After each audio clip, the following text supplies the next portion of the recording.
Hello, everybody, and welcome to the Long Distance Work-Life podcast, where we try to make sense of remote and hybrid work and generally keep the weasels at bay. Marissa is not with us today. I am joined by a special guest, and we are going to talk about making hybrid offices work at the very tactical nuts and bolts, how do we make it happen kind of level. So I'm going to bring our guest in here. Stan Meshkov is here. Stan, who are you? What does Unspot do? And introduce yourself and your company. Yeah. Hi, everyone.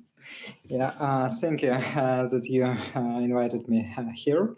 So I'm the serial entrepreneur, and I'm the owner and founder of Project Unspot.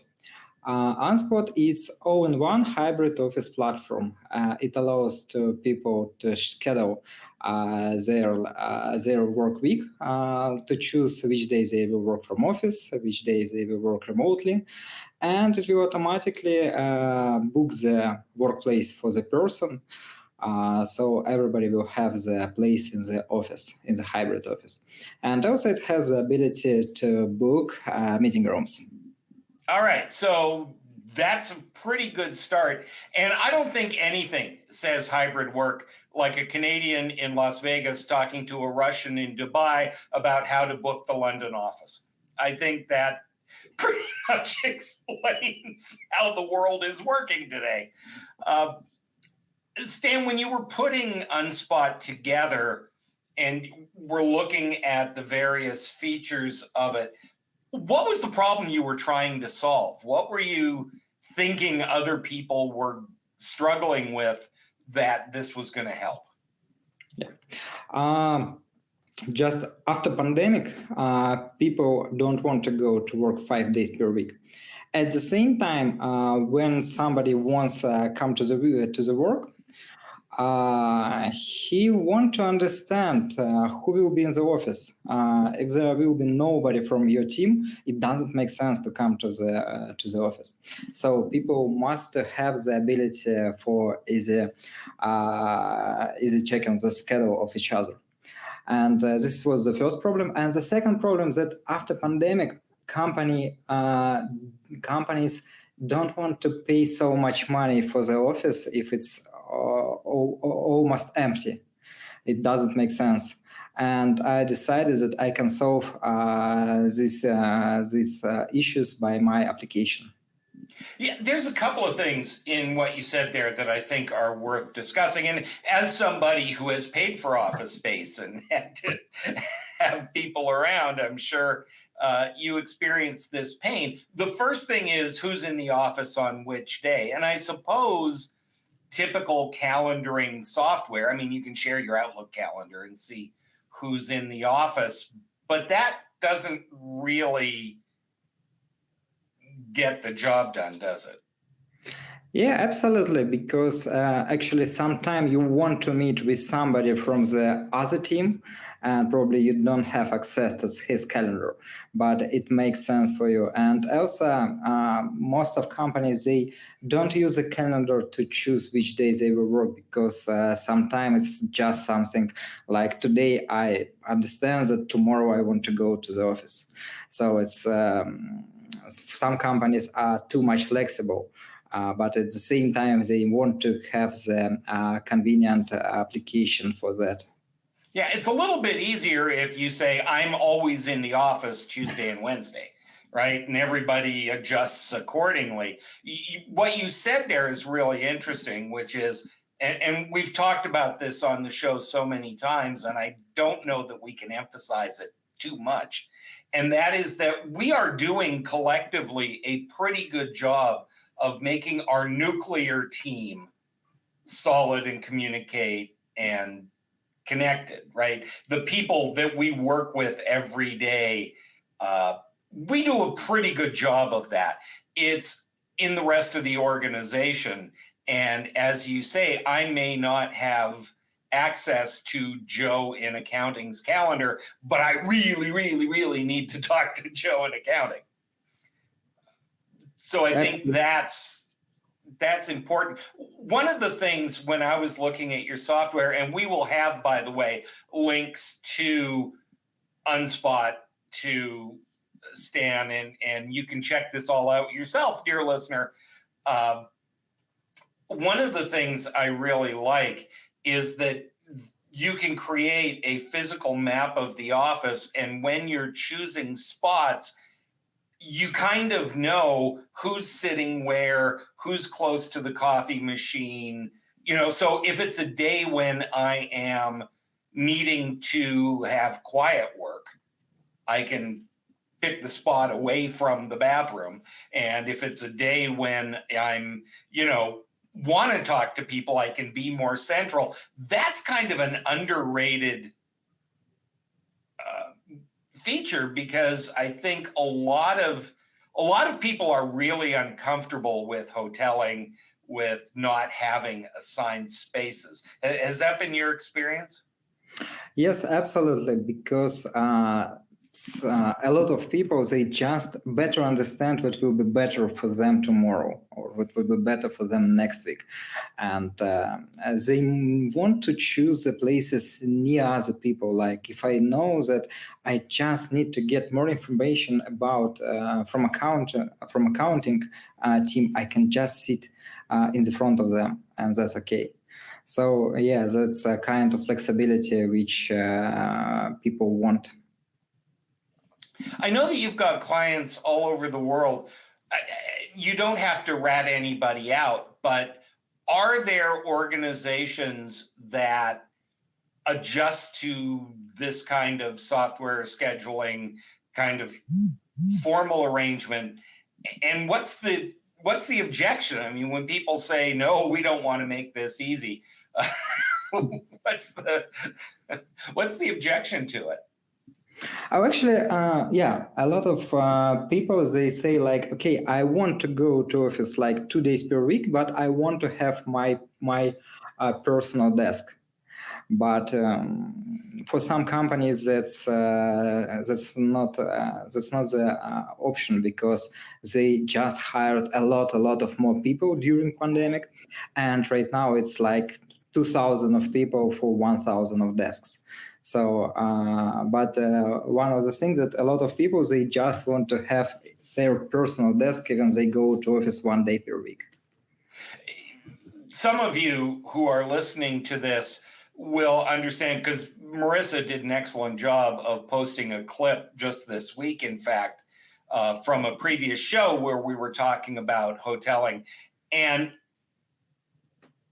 one of the challenges, and I think one of the things that software, whether it's Unspot or other stuff, does, human beings are inherently irrational. We have our spot, and we want our spot, and we want that same desk. On a purely rational level, it makes no difference. It's a flat surface to put your computer with a chair. And maybe you like being close to a window, maybe you don't. But in general, on a purely rational basis, it seems silly for people to be as territorial as they are about this stuff. But they are. Absolutely. But from the other point of view, almost everybody says if he has a choice, go to office 5 days per week and have their personal workplace, or just make ability to choose like 2 days per week. Almost everyone absolutely agree to choose to have not assigned workplace. And also today, a lot of companies, they change their office structure, because right now companies realized that office, it's not just a place where people work. It's a place where people communicate. It's a place where people make brainstorms and they get the new ideas, and they change the office. They remove a lot of workplaces and make the cool things like chairs and so on. So what are you seeing coming back from the pandemic? You're dealing with a lot of companies, large and small, around the world. What are you seeing are the adjustments that people have to make? Obviously, there are organizations that have shrunk their physical footprint for cost reasons, or the lease was up during the pandemic and it made no sense to have giant offices. But what kind of changes are you seeing that are going to make hybrid work different than just coming in and out of the office? Yeah, main change that companies they restructure the office. Physically restructure it. Physically restructure, yes.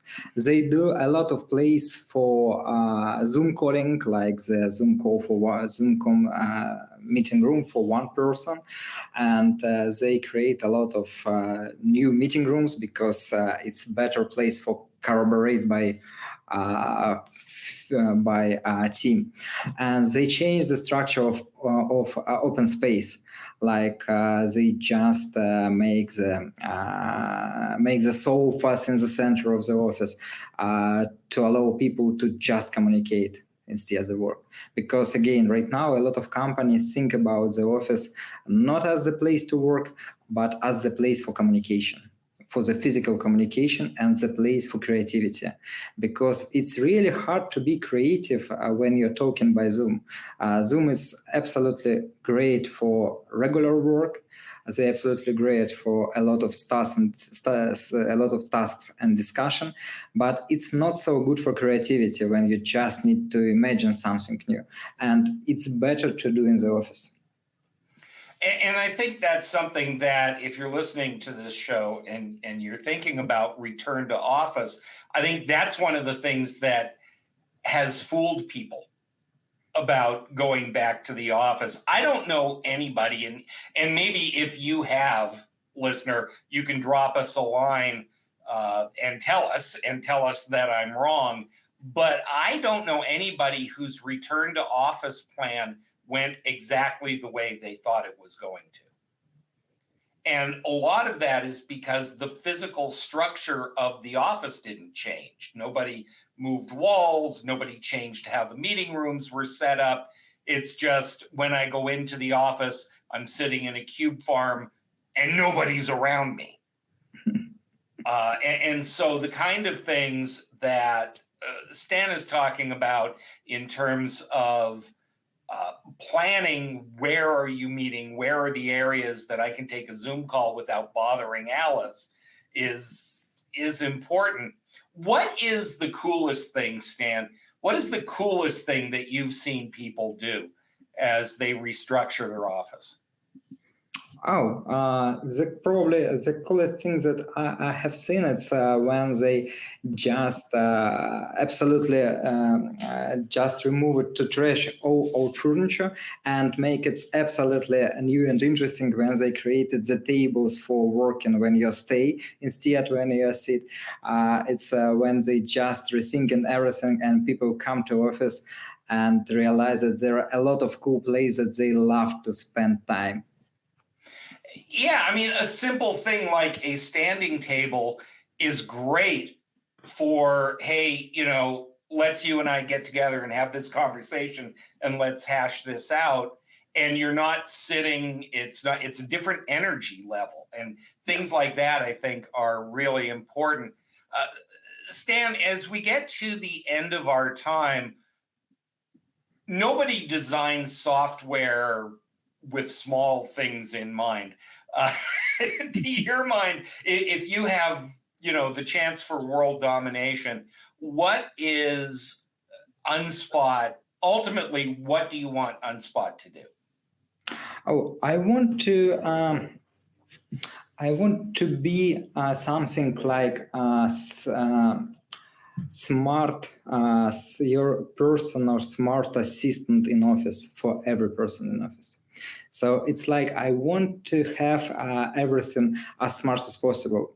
For example, artificial intelligence must see if in your office something is dirty, it will automatically send the message to the correct person.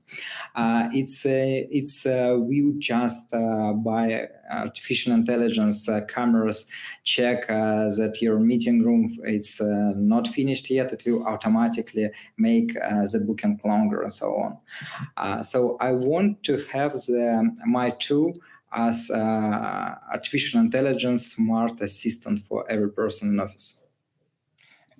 Absolutely. Thank you so much, Stan Meshkov.